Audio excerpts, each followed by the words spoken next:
Good afternoon.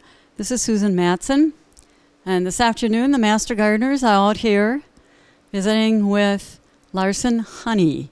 Deb and Brent Larson have beehives. Their honey is for sale at a number of the markets in the area, and we're going to look at the process that they use to actually attract bees to their place.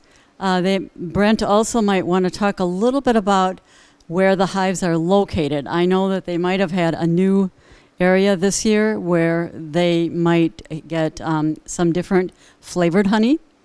And after looking at the hives and how they are put together, we're going to go on and look at some bee examples. And then we'll follow up with the processing at the very end. So I'll turn it over to Brent now so he can show us how the hive is set up.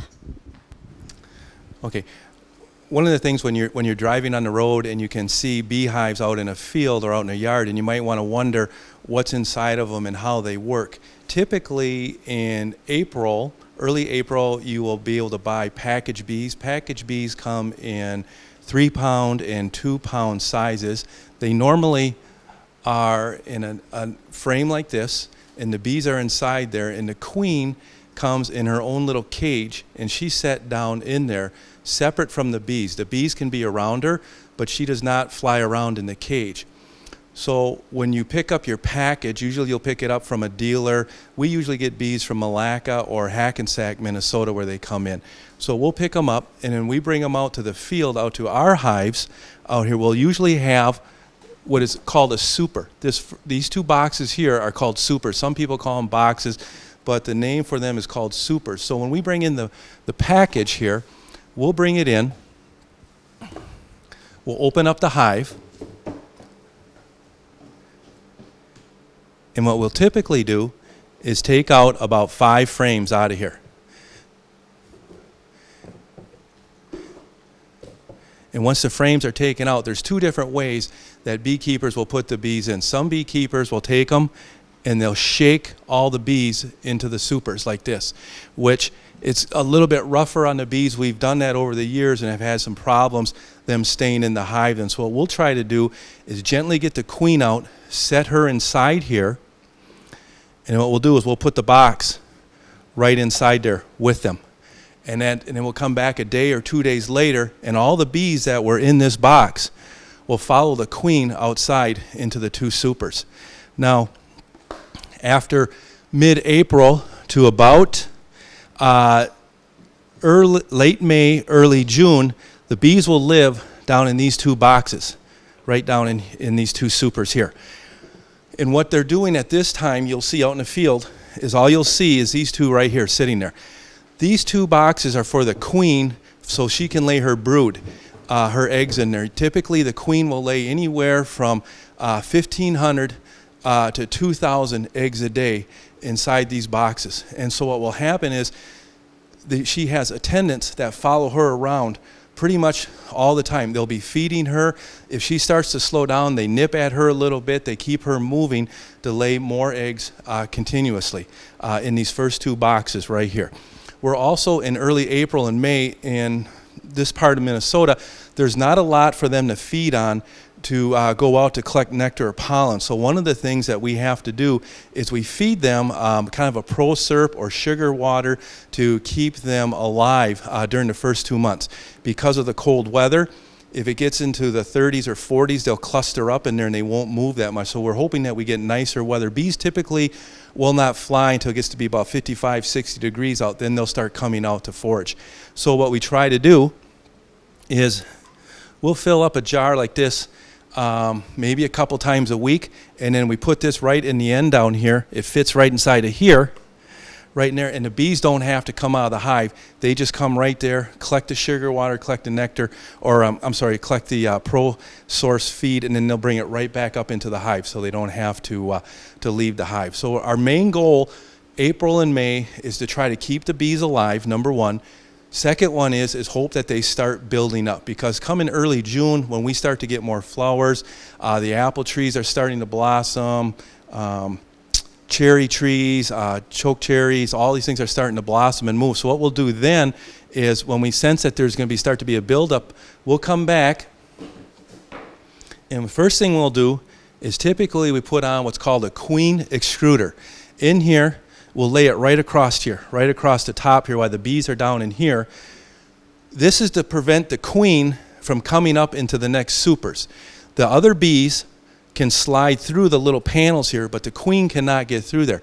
We try to avoid the queen coming up into the next supers because she'll lay eggs up in there with the honey, and then it's much harder to process out of there. So the first thing we'll do is we'll put down the queen extruder, and we'll typically put down one box.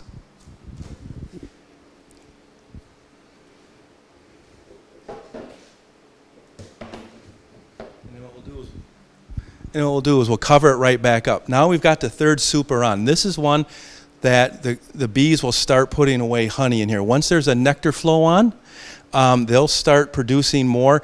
The queen and the bees recognize 2 to 3 weeks before there's a nectar flow coming, she'll start to lay more eggs, and they get more excited as the nectar flow comes on. Once the nectar flow comes on, the bees aren't very aggressive at that time because they're very busy putting away, bringing in nectar to make honey and pollen for feed.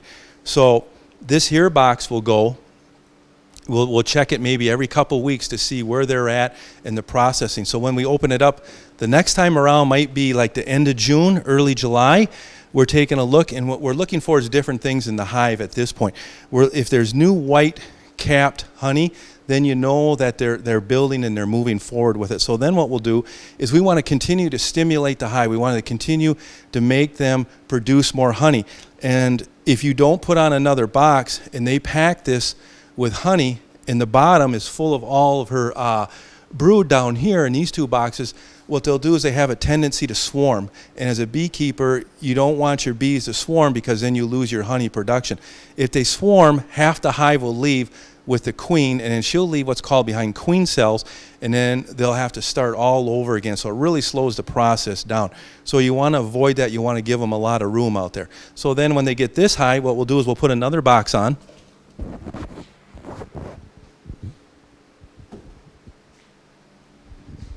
And then in this box, it all has frames on here that the bees will put foundation on. They'll put wax foundation on here for their honey production when they start packing it away in here. And we'll put it back together out there. And mainly, that's what you see out in the field. When you're driving by, you'll see a hive that's standing there, maybe 4 to 5 high on there, so you got somewhat of an idea of what's going on inside the hive at that time. If you see there's just 2 boxes, you know it's just a queen, and they're building up in the early year. If you get into June, July, and August, and you start seeing all the different supers on there, you know that the beekeepers they're starting to pack away honey in there. That's what you're looking for. So I've got a question. Just where are your beehives located, and what difference does it make? Are there different flowers in our area, wildflowers? Do you have something in your yard that they're going to be attracted to? They also will flavor the honey, I'm sure. Yes, what we're looking for is places that do not have a lot of people traffic, a lot of foot traffic by them. Typically, bees need water within a half a mile of their hive to be able to bring water back. They use a lot of water besides drinking, for cooling the hive down. And we're also looking for a lot of white clover. Red clover is great in different yards.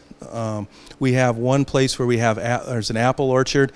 We go in with a couple of hives there. We'll let the bees use the apple blossoms, and then once that's done, then we move them off to somewhere else then on there. So in the fall time, goldenrod, they're on a lot of goldenrod, a lot of sedum.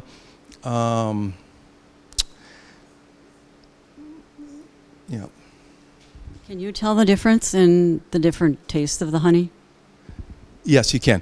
The lighter the honey, do you have any light? Hold on 1 second. Sure. When this honey here is a really light colored honey. The lighter the honey it is, the sweeter the flavor will be. Now this was probably either on basswood, gives it a real light color, or possibly like a white clover will give it this type of color for the honey. Now This honey here, which is a little bit darker in flavor. Now, this was probably more on like on wildflowers, mainly wildflowers would be give it a darker taste. They also have honey that gets really dark, and that's called a buckwheat honey. And that's a real strong flavor. Majority of that is used for baking on there.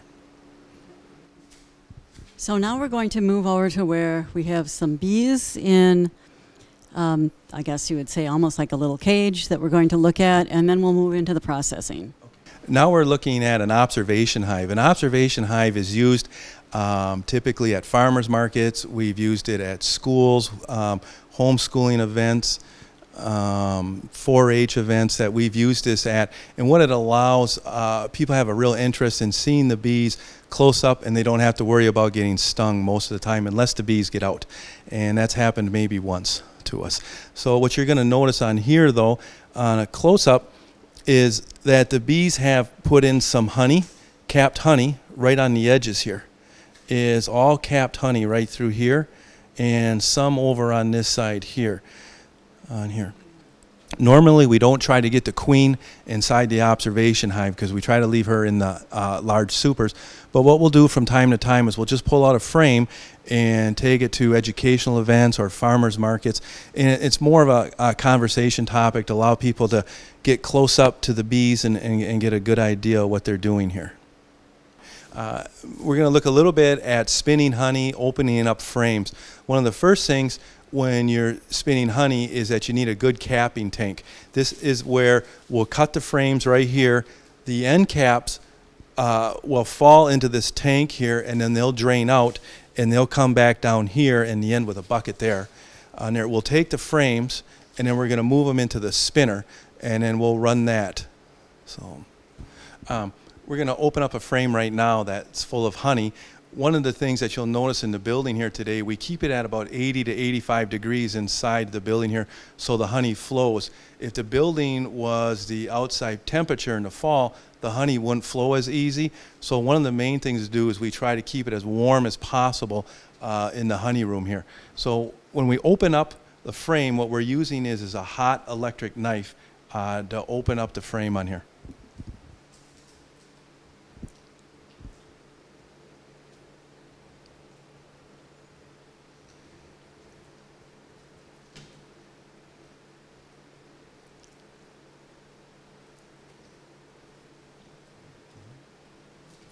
I'm going to put it right into the extractor here, into the spinner.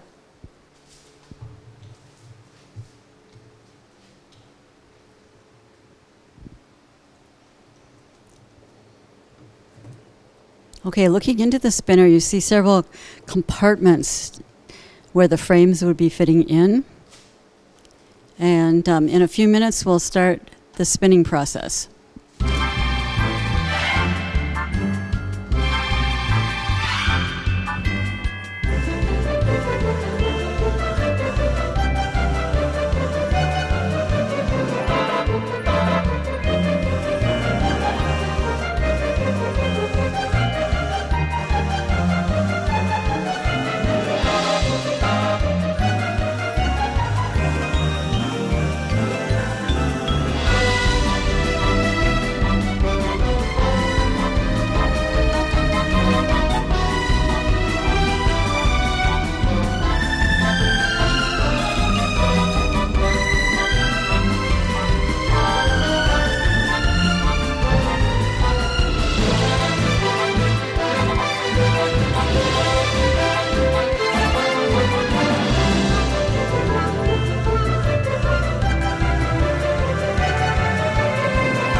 If you look right down the sides on the frame, on the sides here, you'll see the honey that's being pulled out and thrown against the sides. And then what it will do is it will drop down to the bottom of the tank, and then it will pour out the bottom of the tank down here. So how long do you need to run the spinner? Usually we'll run a spinner for about 15 to 20 minutes at the most on there. And you usually fill it with a whole number of frames, or do you just do a few? Well, we try to fill it as full as we can, but at the same time, you don't want to overweight it, because what was happening in the past is if you put too much honey in there, too many frames, it pulls the shaft out, and then you have to take it all apart to fix it. So, the honey is starting to come out the bottom of the spinner. It looks like almost like a little faucet, and it's being filtered as it comes out, and then it will run into the bucket. I'm assuming that some of the, we'll get Brent in just a minute here. Maybe you could tell a little bit about what the filter is used for. what we're trying to do here, Susan, it's using a double strainer. The first part will catch a lot of the bigger parts of the wax. It may catch bees that are inside there, different particles, and then on the bottom it has a real fine screen on it that will typically allows the honey to go through. One of the things you have to be real careful of is when you're opening frames and bringing honey in, is that you don't get any dirt on them, because fine dirt will come right through on the process there. This here part is the bottom of the screen that's in the bottom there. This is what's catching the honey after it goes through the first screen, and then it will go into the 5-gallon bucket. Yeah, and here's the first screen right here that it goes through. Typically what we'll do is a double screen on here, and then once the bucket is about 3/4 full, I'll take from the capping program, the capping tank over here, and then fill the rest of it up on there. And I'll turn this over to Deb right now, who is going to explain a little bit about the next step. Okay, we have a double boiler here, and we only heat this up to 145 so that these buckets over here of honey, in the wintertime, they will solidify. And so we have to heat those up. We have a belt that heats up the buckets, and then we pour it in the double boiler, and then that liquefies it so that we can pour them in our jars all winter long. And we started out using plastic containers when we first got going with this, and now we do primarily everything in glass. Finding out that quite a few people were heating up their bottles in the microwave, and that will kill all the good enzymes in your honey. We have it in glass. You can actually stick it in your oven. You set your oven to 200 and turn it off, and then stick all your bottles in the oven, and if it gets crystallized, it will nicely do that. So I'm just going to show how this double boiler works. We used to do this all in our house in just pots, and we found in the pots like over there, we found that we were really losing a lot of our volume just going back and forth and back and forth. So this has really been probably the best thing that we've purchased besides the spinner. Saves a lot of time and product. So I'll just show how this is done.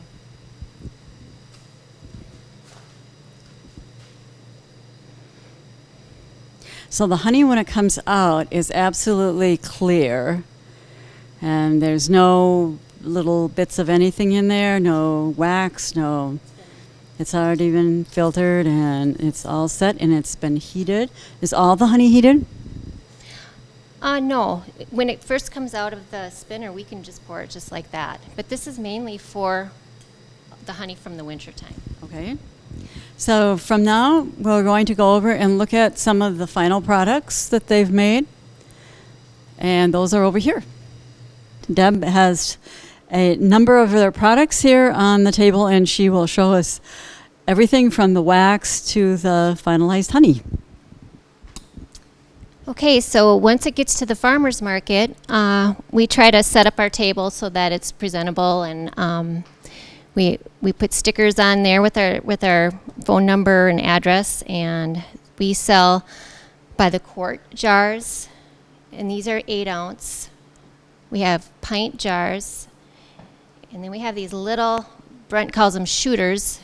These are just little, 4 ounce containers. We actually use these for wedding gifts at our son's wedding. We also sell in gallon.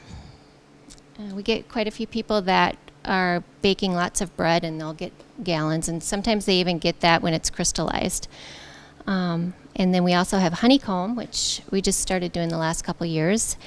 And we have wax that people will buy from us as well for candles and soap and such. So, Brent and Deb just returned from a trip to Africa where they did some work with their bees. And so I'll turn this over to them and they can fill you in a little bit on what they did there. we have some friends that started a Child Legacy International in Malawi, Africa, and what they're trying to do is teach the village people how to garden, how to just be self-sustaining, and they employ over 100 people there, but as they're employing them, they're also teaching them. And we worked with an agricultural director at Child Legacy, and we sent over some of our boxes, our commercial boxes, 2 years ago, and they've been waiting for us to come to teach the people how to beekeep there. They do it quite differently, and I'll have Brent explain that.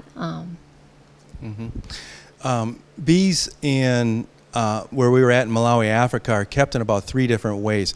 They use what's called a top bar hive, but it's not one that sits on the ground that close. They tie 'em, it's a huge top bar hive that they put up in trees. They tie them up in trees. They also use hollowed out logs. They have logs that are hollowed out. They'll have the bees in there, and then on the end of the logs, they have straw and grass to try to keep the snakes out. And those are also tied up in trees. The third way that they keep bees are typically in cemeteries. Cemeteries in Malawi, where we were at, Lwangwe, is places that have not lost their forest, not have lost the trees. A lot of trees, a lot of forest have been taken by the people there just so they can survive, to heat their homes, to heat their cooking activities. But cemeteries are kind of left alone because they're very superstitious. They won't go into them. So beekeepers will keep large pots on the ground with bees inside of them. So what we tried to do is we tried to purchase some different hives from different individuals there to bring them back to Child Legacy and to install them into our hives. Some of the problems, and we also captured several swarms while we were there and tried to install them into our hives. We ran into some difficulties with it because the bees were so nomadic, is that they would come into the hive, they might stay a day or two, and then they would just take off. So we've learned a lot of lessons from that about how to try to keep the bees in the hive there with them. It was more, we learned a lot from them. I think we probably learned more about the way they handle their bees than we did for us. So it was a very learning experience. And the first time that we tipped over a huge pot in a cemetery, the bees just bull rushed us, and it was just covered in them. And the first thing I thought is, how am I going to get out of here without panicking to death and crawling out of here? But we calmed down, and the gentleman that I was with, Malfat, he could actually crush bees and hornets in his hands. So we worked with him in getting out the pots and cleaning everything out there, and it worked out very well. So as I was looking around your place here, I can see that you have another project. Maybe you'd just like to mention your vines, your grapevines outside. Yes. This spring we installed 18 grape plants, and so we're on the move learning about grapes and the adventures of them and trying to get them to grow here too. Yeah. So we'll have to visit you when you get your grapevines and your vinery going.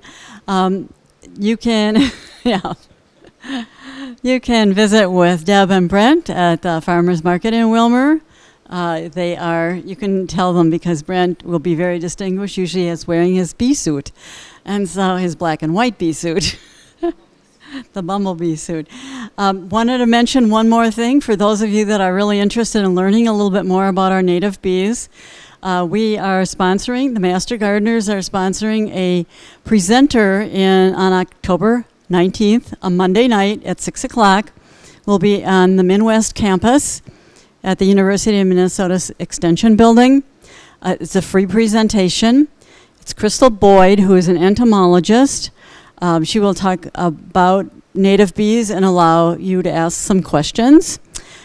She also has written an article in Minnesota Conservation Volunteer Magazine. I believe it was sometime this summer, July and August.